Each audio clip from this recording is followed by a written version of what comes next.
extrait de nos voyages intérieurs de Claire et Renaud Marca aux éditions Flammarion. Le 7 est le chiffre parfait. Il possède une très forte symbolique. Depuis la nuit des temps, on le retrouve à travers les religions.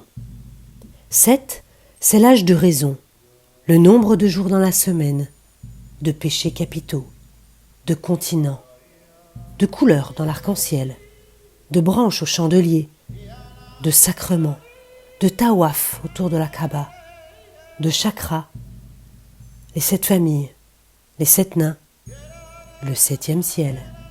C'est aussi la durée d'une période lunaire, symbole de renouveau, d'un cycle accompli. Chiffre porte-bonheur chez les Égyptiens, chiffre sacré chez les hindouistes. En numérologie, il représente la vie intérieure. Certains à 25 ans imaginent combien d'enfants ils rêvent d'avoir ensemble. D'autres, la carrière qu'ils espèrent mener. Notre dilemme, à Renaud et moi, était de savoir par où partir le jour où l'on prendrait la route. C'était moins difficile. L'offre se restreignait aux 4 points cardinaux. J'ignore quand nous avons pour la première fois prononcé ensemble le mot « voyage ». Sans doute assez vite après avoir noué ce qui fut d'abord une longue amitié. En 1996, nous étions tous deux encore étudiants à Paris en architecture intérieure et design. Et les traits noirs que chaque jour nous tracions en parallèle et en perpendiculaire sur des plans, c'était l'ère des dinosaures, on utilisait encore des rotrings sur des rouleaux de calque, nous emmenaient au-delà d'une feuille déjà trop courte. La ville tout entière d'ailleurs, aussi grande et fastueuse fut-elle, nous semblait étroite et la société qui la peuplait souvent étriquée. Nous n'étions pas des citadins, Paris nous le rappelait tous les jours. Et la contorsion nécessaire chaque matin par la fenêtre pour voir si le ciel était bleu ou gris, et s'il était toujours bien là, nous paraissait réservé aux surhommes. J'avais fantasmé le métier pour lequel j'étudiais. Je cherchais encore ma voie, tenaillée par une irrépressible envie de voyage, sans savoir comment faire la pierre angulaire de ma vie. Je n'avais qu'une certitude, et on en a bien peu à cet âge-là. Je ne voulais pas prendre le rail linéaire que la société s'attendait à me voir emprunter. Contre l'avis de mes parents, j'avais très tôt cessé d'aller à la messe, fait percer mes oreilles et passé mon permis moto. Ma sédition était encore bien plus relative pour l'heure, et mon ambition peut-être présomptueuse. J'imaginais donc que l'humanitaire, cette notion occidentale qui nous fait souvent croire que notre bienveillance est forcément constructive à l'extérieur de nos frontières, pouvait être la bonne voie pour voyager. Quelle ignorance! J'avais, l'été de mes 17 ans, commencé par aider des enfants très lourdement handicapés dans un centre de la campagne anglaise, non loin de Cambridge. Dans ce magnifique lieu, on accueillait des êtres meurtris, le temps que leurs parents, éprouvés par le karma dont ils avaient hérité avec la naissance de leur enfant, s'offrent une parenthèse reposante. Le centre, très réputé, avait développé des thérapies par le cheval, et je m'occupais avec d'autres d'accompagner les enfants dans leur découverte de l'animal. Puis à 19 ans, j'avais pris la route de Bangui. À défaut d'avoir pu aller au Rwanda où le conflit interethnique avait éclaté quelques semaines avant mon départ, en 1994, je m'étais envolée pour la capitale de la République centrafricaine. La maternité des castors était installée en plein centre-ville. Les chambres y étaient de rudimentaires dortoirs communautaires où les familles visitaient les jeunes mamans, les têtes chargées d'immenses paniers de victuailles, fruits, arachides, etc. L'odeur lourde de manioc envahissait les couloirs. Dans la salle d'accouchement, les fenêtres grandes ouvertes sur l'extérieur laissaient entrer toute la latérite de la route soulevée par les véhicules. Une fine poussière rouge recouvrait le sol et le mobilier. Dans la touffeur de cette région oubliée du monde, les femmes allongées sur des supports en métal semblables à un établi de bricolage donnaient la vie en hurlant de douleur à la vue des passants. Ma tâche consistait à leur apporter un peu d'intimité et de confort à l'aide d'une machine à coudre.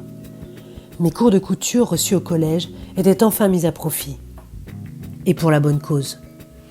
Entre 2 tris de médicaments dans le petit placard qui contenait le maigre stock de la maternité, je fabriquais des matelas couverts de sky et des... Cependant, même si ma venue et celle d'une malle pleine de médicaments avaient été saluées en grande pompe et filmées par la télévision, les rideaux demeurèrent presque toujours ouverts et les femmes accouchèrent encore souvent à même le sol. Première désillusion. Galvanisé par cette expérience, malgré sa modestie et son succès très relatif, je me lançai l'année suivante dans une nouvelle aventure dont j'ignorais la difficulté. À l'heure estivale où mes copines allaient à la plage ou en stage de planche à voile, j'atterrissais à Calcutta. J'avais 20 ans, j'étais seule, je ne connaissais rien à l'Inde et la mousson battait son plein. À bien y repenser, je ne suis pas certaine que j'aurais moi-même laissé mon enfant partir vivre une telle aventure en solitaire dans ce pays. Mais mes parents nous avaient très tôt, mon frère, ma sœur et moi, poussés à l'autonomie et forgés à la débrouillardise. Alors si je m'étonnais parfois avec le recul de leur attitude à notre égard, je les remerciais souvent d'avoir su nous donner cette si précieuse qualité, l'audace. Les missionnaires de la charité accueillaient des bénévoles venus du monde entier. Pour 1 mois ou 1 an, tous convergeaient afin d'offrir un peu de leur temps à des êtres abandonnés par le courant de la vie et celui des castes, que Mère Teresa et ses sœurs recueillaient par dizaines depuis 50 ans. Une mission hélas sans fin dans plusieurs centres répartis non loin du quartier de Shoringhi.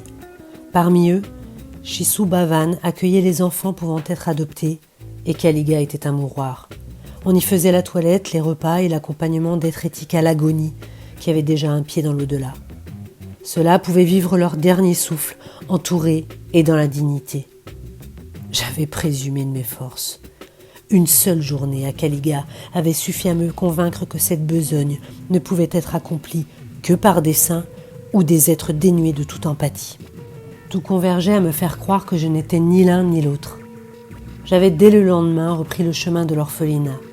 En fin de journée, on donnait non loin de là, sur les toits de la maison mère des missionnaires, des cours d'anglais aux sœurs. Assises sur des nattes posées sur les toits, à l'heure moite d'une fin de journée où la pluie nous laissait un peu de répit, les jeunes nonnes, en sari blanc, répétaient en chœur des conjugaisons sous le balai des chauves-souris. Je suis rentrée 1 mois plus tard, avec 7 kilos en moins, une bonne claque dans la gueule et la certitude que ma vie ne pouvait passer à côté de tant d'émotions, aussi rudes soient-elles. 1 an plus tard, Mère Teresa rejoignait au ciel tous ceux qu'elle avait aidés, presque en même temps que son amie Lady Di. Je ne suis pas sûre que cette seconde disparition m'ait autant bouleversée que la première. C'est à ce moment précis que notre amitié avec Renaud s'est transformée en projet de vie commune. Ce n'est pas encore pour l'aventurier que mon cœur chavirait. Ses velléités étaient encore alors bien dissimulées derrière la cigarette roulée qu'il avait toujours à la main. Et ses expériences se résumaient à un voyage en camping-car en famille au Portugal et un séjour en club à Hammamet en Tunisie à l'âge de 14 ans. Rien qui ne laisse encore entrevoir les perspectives d'aventure qu'il cachait en lui. C'est qu'on n'avait pas vraiment le voyage chevillé au corps chez les Marcas. Pourtant, il en avait vu du pays. Né à Saint-Brieuc, il avait habité à Vannes et avait déménagé 10 fois entre les deux, jusqu'à Saint-Pourçain-sur-Sioule même. Autant de mouvements avaient donc peut-être forgé sa mobilité à venir, et avoir vécu dans l'Allier relevait d'une sacrée aventure en soi. Non, j'aimais tout d'abord ses belles mains d'artiste, son talent de dessinateur déjà au-dessus de la mêlée, son indéfectible honnêteté, sa façon de ne jamais rien prendre au sérieux, son humour décapant en toutes circonstances, et son entêtement, jusque boutiste parfois, à vouloir toujours faire bien dans tous les domaines de la vie. 20 ans plus tard, je constate en écrivant ces lignes qu'il n'a jamais rien cédé de ses qualités. Modeste, incorruptible, maladivement honnête, seule sa patience et sa tolérance à l'égard des crétins et des fourbes avaient été usées par ces dernières années de souffrance.